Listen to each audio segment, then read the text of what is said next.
কি অবস্থা মেলা ভালো মানুষেরা? আমি আপনাদেরকে মেলা ভালো মানুষ বলছি এ কারণেই, কারণ আপনারা একটা স্কিল শেখার ট্রাই করছেন। সেই স্কিলটা কি? স্পোকেন ইংলিশ, অর্থাৎ ইংলিশে কথা বলতে পারা। এই সময় যারা ইংলিশে ফ্লুয়েন্টলি কথা বলতে পারে তাদেরকে বলি আমরা স্মার্ট পিপল। ইংলিশে একটা প্রবাদ আছে, practice makes perfect. After a long time of practicing our work will become natural, skilful, swift and steady. অর্থাৎ প্র্যাকটিস মানুষকে দক্ষ করে তোলে।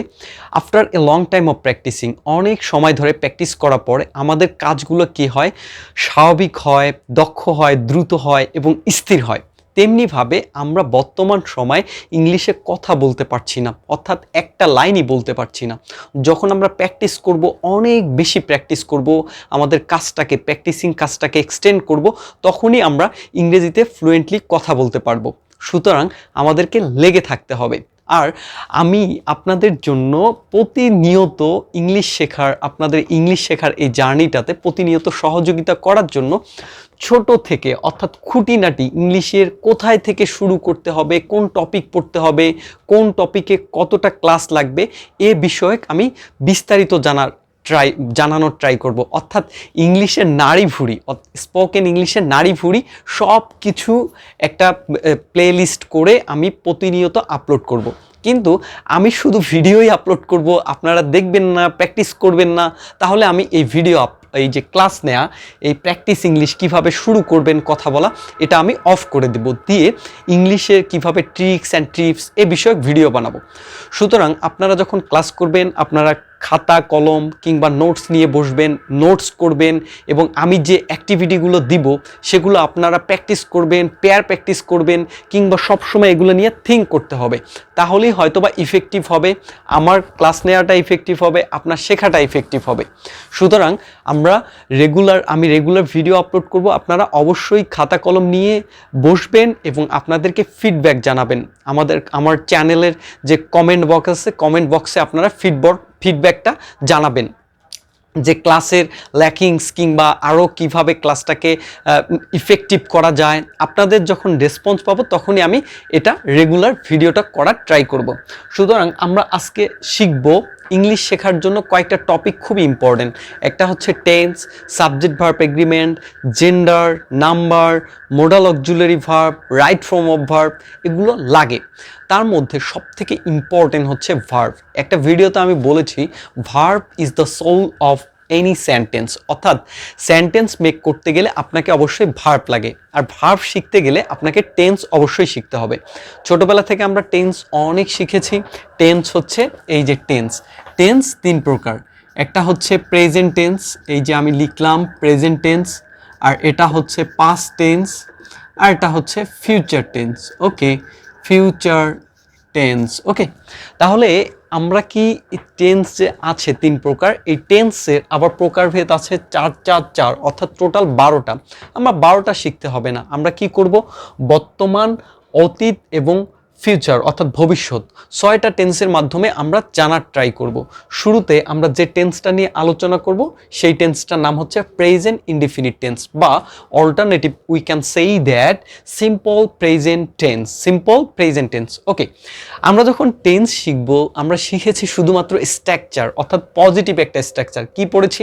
যেমন হচ্ছে পজিটিভ একটা স্ট্রাকচার কি? সাবজেক্ট, ওকে, ভার্ব, তারপর হচ্ছে অবজেক্ট। এটা আমরা পজিটিভ স্ট্রাকচার শিখেছি। এটা শেখার আগে আমাদেরকে আরেকটা বিষয় শিখতে হবে, সেটা হলো কনজুগেশন অফ ভার্বটা হচ্ছে, যেমন আমরা শিখেছি, এটা হলো প্রেজেন্ট ফর্ম, আর এটা হলো পাস্ট ফর্ম, আর এটা হচ্ছে পিপি অর্থাৎ পাস্ট পার্টিসিপল ফর্ম। যেমন আমরা শিখেছি যে ইট, এটা শিখেছি না, ইট, অ্যাট, ইটেন। তারপর গো, ওয়েন্ট, গান, এরকমভাবে আমরা শিখেছি। এই যে এগুলো আমরা শিখেছি, এগুলো আমাদেরকে অনেকগুলো শিখতে হবে, স্ট্রং ভার্ব, উইক ভার্ব অথবা কনজুগেশন অফ ভার্ব। এগুলো আমার ডেসক্রিপশন বক্স, অর্থাৎ এই ভিডিওর ডেসক্রিপশনে আমি দিয়ে দিব। এগুলো 20টা, আপনারা 20টা লিখে 20টাই প্র্যাকটিস করবেন। এটা কিভাবে প্র্যাকটিস করবেন? Ate eat ate eaten, go went gone, তারপর এখানে read read read, play played played, work worked worked work, তারপর study studied studied, walk walked walked, এভাবে। তাহলে 20টা আমি ডেসক্রিপশন বক্সে দিব, আপনারা এটা প্র্যাকটিস করে নেবেন। তাহলে এটা আমাদেরকে অবশ্যই জানতে হবে কোনটা প্রেজেন্ট ফর্ম, কোনটা পাস্ট ফর্ম, কোনটা পিপি অর্থাৎ পাস্ট পার্টিসিপল ফর্ম। তাহলে আমরা এখন মেইন আসি, পজিটিভ। আমরা যখন একটা টেন্স শিখব তখন পজিটিভ শিখব, নেগেটিভ সেন্টেন্স কিভাবে করতে হয় এটা শিখব, কোশ্চেন কিভাবে করতে হয়, সব কিছুই আমাদের স্পোকেন ইংলিশে লাগবে। তাহলে প্রথম আমরা সাবজেক্ট, ভার্বের বেস ফ্রম, অবজেক্ট, অর্থাৎ সাবজেক্ট এটা শুরুতে বসে, অবজেক্ট হচ্ছে কে বা কাকে দ্বারা। এটা অবজেক্ট আমরা কি, এটা একটা ছোট্ট ক্লাসের মাধ্যমে অবজেক্ট, কমপ্লিমেন্ট, এক্সটেনশন এই তিনটা ব্যাখ্যা করে দেব। তাহলে সাবজেক্ট, আমরা এখান থেকে একটা ভার্ব নিলাম যে প্লে, যেমন আমি এখানে লিখলাম যে I play football, I play football, আমি কি খেলি, ফুটবল খেলি। ওকে, আই প্লে ফুটবল। তেমনিভাবে I go to school, I work regularly, I study at class 3, তারপর আই ওয়াক রেগুলারলি। এটা হচ্ছে অনেকগুলো আমরা করতে পারবো, অর্থাৎ এখান থেকে একটা ভার্ব নিব, তারপর আমরা শুরু করতে পারবো। I eat rice, I read a book, I go to school, এভাবে আমরা করব। ওকে, নেগেটিভ যে ব্যাপারটা, নেগেটিভও আমাদেরকে শিখতে হবে, আমাদের মাঝে মাঝে না বোধক কথাও বলতে হবে। তখন আমরা কি করব, নেগেটিভ করব। এখানে একটা সাবজেক্ট নিলাম, এখানে সাবজেক্ট শেখার আগে, এই সেন্টেন্সটা শেখার আগে আমরা একটা ছোট্ট টপিক, আরও একটা ছোট্ট টপিক আমরা শিখে ফেলবো। সেই ছোট্ট টপিকটার নাম হচ্ছে পার্সন। ওকে, পার্সন মানে হচ্ছে পুরুষ। এই টপিকটা আমরা পড়েছি, যেমন একটা আছে ফার্স্ট পার্সন, সেকেন্ড পার্সন, আরটা আছে থার্ড পার্সন। ওকে, ফার্স্ট পার্সন কি, যে আমি আমরা, অর্থাৎ আই উই, আমি আমরা, তুমি তোমরা, ইউ ইয়োর, এগুলো বাদে পৃথিবীতে যা কিছু আছে, যেমন আমি এখন পড়াচ্ছি, আপনারা, তুমি বা আপনারা শুনছেন, আমি আমরা তুমি তোমরা বাদে পৃথিবীতে যা কিছু আছে সব কিছুই থার্ড পার্সন। যদি আমরা শি বলি, শি হচ্ছে থার্ড পার্সন, হি বলি, হি থার্ড পার্সন, তারপর দে থার্ড পার্সন। একটা মেয়ের নাম বললাম, মেয়েটা হচ্ছে নীলা, নীলাও হচ্ছে থার্ড পার্সন। একটা ছেলের নামও বলি আমরা, ছেলের নাম হচ্ছে মিলন, মিলনও হচ্ছে থার্ড পার্সন সিঙ্গুলার নাম্বার। কারণ কি, আমি আমরা তুমি তোমরা বাদে এগুলো আছে। এখন যখন আমরা third person singular first person নিব, তখন ভার্বের বেস ফর্ম বসবে, ভার্বের বেস ফর্ম, এর সাথে কোনো এস বা ইএস ফর্ম বসবে না। যেমন আমি কনজুগেশন অফ ভার্ব বলেছিলাম, present form, past form, past participle form. ভার্বের আরেকটা ফর্ম হচ্ছে এস বা ইএস ফর্ম, এস বা ইএস ফর্ম। এটা কি, যেমন ইট, ইট হলে ইটস হয়ে যাবে, এস বা ইএস ফর্ম। যেমন গো, গো হইলে গোস হয়ে যায়। ইএস কেন হলো, যখন একটা ভার্বের শেষে ভাওয়েল থাকে তখন ইএস হয়ে যায়। যেমন প্লে, এর শেষে কিন্তু ভাওয়েল নেই, এর শেষে ভাওয়েল নেই, এর জন্য এটা প্লেস হয়ে যাবে। ভাওয়েল 5টা, এটাও আমরা জেনে নিই, এ ই আই ও ইউ, এটা আমরা জেনে নিছি। যেমন হচ্ছে গো, ও ছিল, এটা ভাওয়েল, এজন্য ইএস। যখন ফার্স্ট পার্সন হবে তখন হবে ভার্বের সাথে বেস ফর্ম, অর্থাৎ কোনো এস বা ইএস যোগ হবে না। যখন থার্ড পার্সন হবে তখন কি হবে, যেমন এটা দিলাম যে হি, থার্ড পার্সন হলে হয় ডাস, ইএস যোগ হয়, ইএস যোগ হয়। যেমন হচ্ছে এটা, তাহলে কি হবে, he doesn't play football, he doesn't play football. তাহলে এটাকে আমরা কিভাবে প্র্যাকটিস করব, ওই ভার্বগুলো নিয়ে আমরা প্র্যাকটিস করব।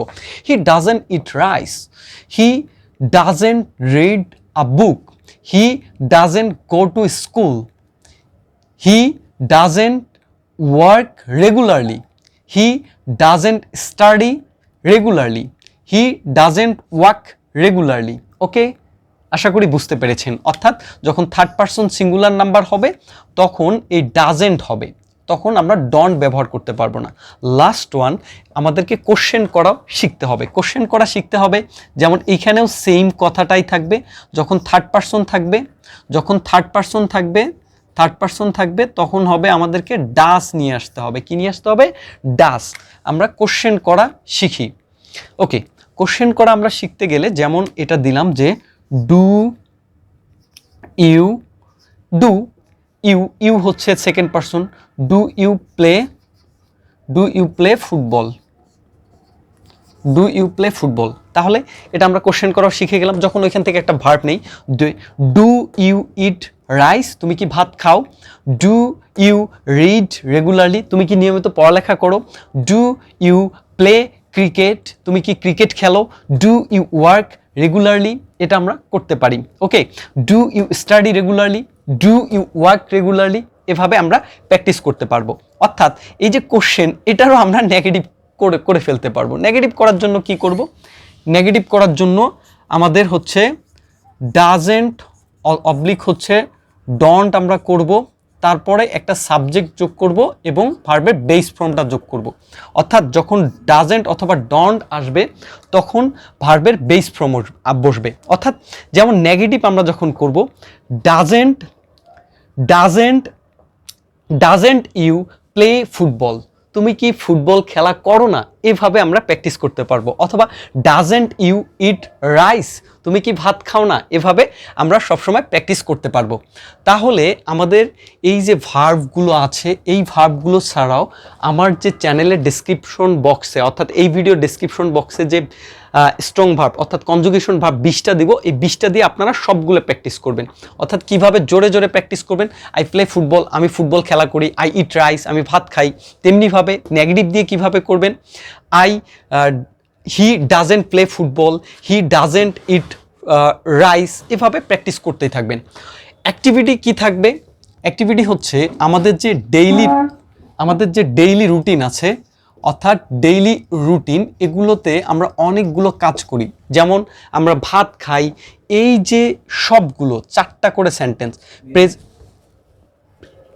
প্রেজেন্ট টেন্স থেকে একটা নিব, প্রেজেন্ট পজিটিভ থেকে একটা নিব, নেগেটিভ থেকে নিব, কোশ্চেন থেকে নিব, তারপরে কোশ্চেন নট থেকে একটা নিব। এভাবে করে আমরা ডেইলি অ্যাক্টিভিটির কাজগুলো আমরা করে ফেলতে পারবো। এভাবে আমরা এক্সাম্পল দিয়ে সবগুলো কাজ করে ফেলবো। এভাবে প্র্যাকটিস করলে one day you will be speak in English fluently. So stay with Hamid's Motive. Do not forget to subscribe my channel for more interesting videos. অর্থাৎ আমি রেগুলারলি যে ভিডিওগুলো দিব, এগুলো আপনারা হচ্ছে প্র্যাকটিস করবেন, তাহলেই একদিন ইংলিশে আপনারা কথা বলতে পারবেন। ওকে, আল্লাহ হাফেজ।